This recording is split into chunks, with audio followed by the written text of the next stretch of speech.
नमस्ते दोस्तों। आज सुनिए वरिष्ठ कथाकार पवित्रा अग्रवाल की लिखी हुई कहानी शुभचिंतक।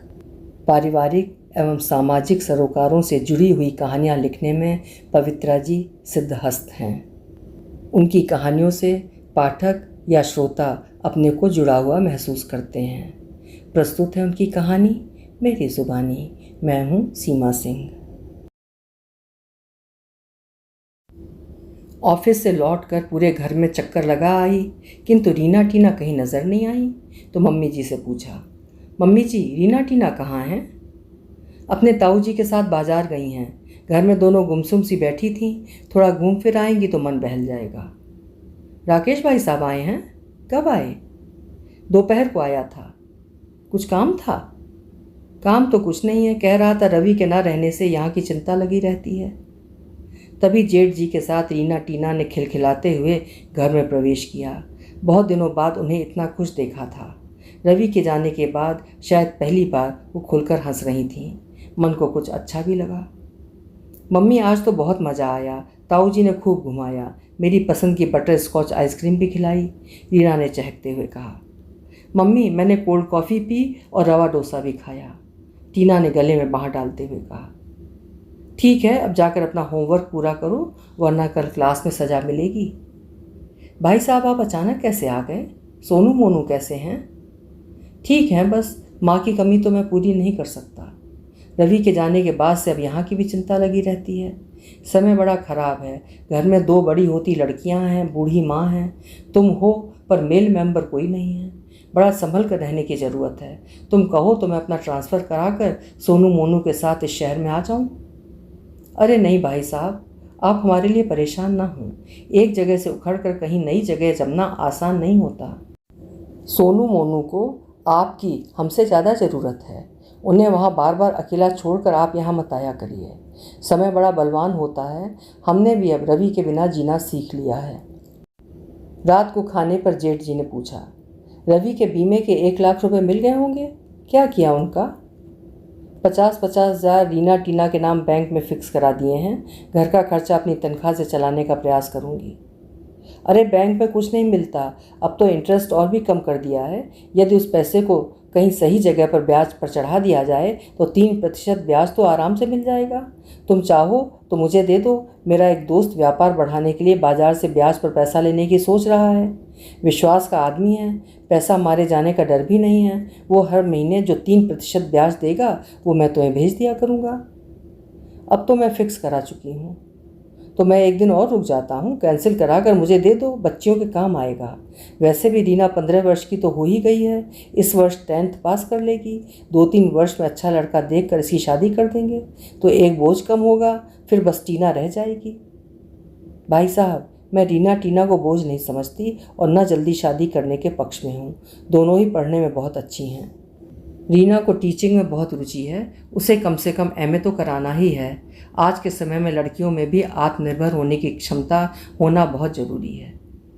तुम्हारी बात बिल्कुल सही है। फिर भी समय पर सही मैच मिल जाए तो पढ़ाई पूरी करने के चक्कर में शादी को टालना नहीं चाहिए। पढ़ाई तो शादी के बाद भी हो सकती है। शादी के बाद कोई नहीं पढ़ाता। बीए सेकेंड ईयर के बाद मेरी भी शादी कर दी गई थी। सबने कहा था कि शादी के बाद 3rd ईयर कर लेना, लेकिन किसी ने नहीं करने दिया। यदि आज मैं ग्रेजुएट होती तो इनके ऑफिस में मुझे ये छोटी सी नौकरी नहीं करनी पड़ती। फिर भी इस नौकरी से बड़ा सहारा मिला है। रहने को अपना ये छोटा सा फ्लैट भी है, वरना मैं क्या करती। तभी तो मैं कह रहा हूँ कि आजकल बैंक में रुपए जमा कराना बेवकूफ़ी है। मुझे दे दो, मैं ब्याज पर उठवा दूंगा। अधिक ब्याज के लालच में पड़कर कहीं मूल भी न डूब जाए। मैं कोई भी खतरा मोल नहीं लेना चाहती। बैंक में भले ही ब्याज कम मिलेगा, किंतु धन तो सुरक्षित रहेगा। बैंकों में भी धन कहाँ सुरक्षित है? समाचार पत्रों में बैंक घोटालों के समाचार नहीं पढ़े क्या? पढ़े हैं, तभी तो ब्याज दर अच्छी होने के उपरांत भी मैंने इन कोऑपरेटिव बैंकों में धन नहीं डाला, राष्ट्रीयकृत बैंकों में धन डाला है। जहाँ धन देने को कह रहा हूँ वहाँ भी सुरक्षित रहेंगे, मैं गारंटी लेता हूँ। तुम्हें मुझ पर तो विश्वास है ना? पूछने को दिल किया कि आपकी गारंटी कौन लेगा? आप पर ही तो विश्वास नहीं है, किंतु ये कह नहीं पाई। बोली, आप पर तो विश्वास है, पर अपनी किस्मत पर विश्वास नहीं है। मुझे माफ़ करें भाई साहब, मैं अभी एफडी कैंसिल नहीं कराना चाहती। माँ, किरण को आप क्यों नहीं समझाती? मैं इस परिवार का शुभचिंतक हूँ, इनके भले की बात कह रहा हूँ। देख बेटा, ये इसका व्यक्तिगत मामला है और अपना भला बुरा वो समझती है। मैं इस चक्कर में नहीं पड़ना चाहती। मैं भी अब और बहस के मूड में नहीं थी, इसलिए वहाँ से उठ आई, किंतु मन खिन्न हो गया था।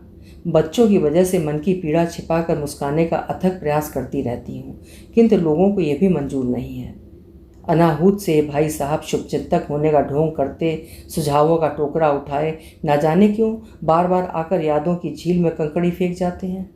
उनकी असलियत मुझसे छिपी नहीं है। उन्हें न जाने कब से रेस कोर्स में पैसे लगाने का चस्का लग गया था और इसी शौक ने उन्हें बर्बाद कर डाला। उन्होंने जगह जगह से 10% ब्याज का लालच देकर हजारों रुपए का कर्जा ले रखा था, जिसे न लौटाने पर लोग उनकी जान के पीछे पड़ गए थे। नौकरी भी जाते जाते बची थी। उसी समय में अपना दुखड़ा रोकर 10,000 रुपये रवि से भी उधार ले गए थे, जो आज तक वापस नहीं किया। कर्जदाताओं से परेशान होकर वो अपनी पत्नी को पीहर से 1 लाख रुपए लाने के लिए यातनाएं देने लगे थे। उन्होंने साफ मना कर दिया था कि मैं रिटायर्ड पिता से उनके जीने का सहारा नहीं छीन सकती। पति द्वारा प्रदत्त परेशानियों के जंगल में फंसी जिठानी जी ने आत्महत्या के रूप में मुक्ति का मार्ग तलाश लिया था। बच्चों का मोह भी उन्हें नहीं रोक पाया था। इन भूली बिसरी बातों के याद आने से मेरे मन में नफरतों के कैक्टस फिर उगने लगे हैं। मैं समझ गई हूँ कि उनका यूँ बार बार आना भाई के परिवार से मोह नहीं है। इस संकट के समय में भी विश्वासों की आड़ लेकर वो छलने ही आए हैं। मुझे किसी साजिश की बू आने लगी है। किसी तरह उनके आने पर रोक लगानी होगी, पर कैसे? मैं मम्मी जी के पास जाने को अपने कमरे से बाहर निकली थी कि भाई साहब की आवाज़ सुनकर वहीं ठिठक कर खड़ी हो गई। वो धीमी आवाज़ में कह रहे थे, माँ, मैं देख रहा हूँ कि इधर किरण में बहुत बदलाव आया है, बहुत चालाक हो गई है। काम पर तो जाती ही है, कभी कोई भाग गया तो हो सकता है आगे पीछे शादी भी कर ले, फिर तुम्हारा क्या होगा? रवि के रुपयों पर कुछ हक तो तुम्हारा भी है। माँ, कुछ रुपए तुम्हें अपने नाम भी करा लेने चाहिए थे। क्यों? क्या मेरे प्रति सारा फर्ज रवि का ही था, तेरा कुछ भी नहीं है? क्या मैं तेरी माँ नहीं हूँ? यदि उसने दूसरी शादी कर भी ली तो मैं तेरे पास आकर रह लूँगी, मुझे रखेगा ना? ये भी कोई पूछने की बात है? पर मैं तो कुछ और कहना चाह रहा था, लेकिन आप समझ नहीं पा रही हैं। माँ, मैं सोच रहा था कि आगे पीछे दूसरी शादी तो मुझको भी करनी ही है। यदि किरण तैयार हो जाए तो उससे भी तो हो सकती है। मेरे बच्चों को माँ मिल जाएगी, रीना टीना को बाप मिल जाएगा और घर की इज्जत घर में रहेगी। आप तो जैसे रह रही हैं वैसे ही रहती रहेंगी। आज तो तुमने अपने मन की बात मुझसे कह ली, पर आगे से मत कहना। किरण के बारे में कभी ऐसा सोचना भी नहीं। ऐसा कभी नहीं होगा। अपनी पत्नी को तो चैन से जीने नहीं दिया, मैं किरण की ज़िंदगी बर्बाद नहीं होने दूंगी। तुम मेरी माँ हो कि दुश्मन? तुम्हें मेरी जरा भी चिंता नहीं है? पराए घर से आई बहू की इतनी चिंता है? मेरी पत्नी को मरे 3 साल हो गए, लेकिन तुमने कभी एक बार भी मेरी शादी के बारे में नहीं सोचा। क्या मैं तुम्हारा सौतेला बेटा हूँ? तेरी शादी करके मैं किसी की ज़िंदगी खराब नहीं करना चाहती। भले ही तू कोर्ट से छूट गया, पर मैं अभी तुझे बहू का हत्यारा मानती हूँ। भले ही तूने हत्या नहीं की, किंतु तेरे जुल्मों ने उसे आत्महत्या की राह पर खड़ा अवश्य कर दिया था। माँ, बस चुप करो। किरण सुनेगी तो मेरे बारे में क्या सोचेगी? मुझे नहीं मालूम था कि तुम्हारे मन में मेरे लिए इतना जहर भरा है। मैं ही पागल हूँ जो अपना काम धंधा और बच्चों को छोड़कर बार बार यहाँ तुम सबके हालचाल जानने के लिए भाग कर आता हूँ।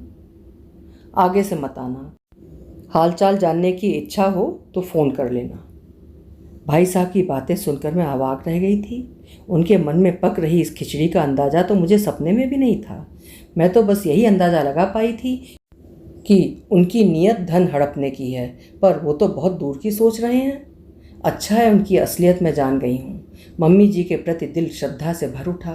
कभी वो भी एक जिम्मेदारी लगती थी, पर अब उनकी उपस्थिति जेठ की तपती दोपहर में बरगद की छाँव सी है। भगवान उन्हें लंबी उम्र दे। भाई साहब को उनकी औकात तो मम्मी जी बता ही चुकी थी। मैंने भाई साहब या मम्मी जी को इसका आभास भी नहीं होने दिया कि मैं उनकी बातें सुन चुकी हूँ। मैं चुपचाप उल्टे पांव अपने कमरे में लौट आई। अभी आप सुन रहे थे पवित्रा अग्रवाल जी की लिखी हुई कहानी शुभचिंतक। उम्मीद है कहानी आपको ज़रूर पसंद आई होगी। पसंद आई हो तो कहानी को लाइक और हाइप ज़रूर करिएगा। और हाँ, अगर चैनल अभी तक सब्सक्राइब ना किया हो तो आपसे अनुरोध है कि चैनल भी सब्सक्राइब कर लीजिएगा। कल फिर मिलेंगे। आपका समय शुभ हो।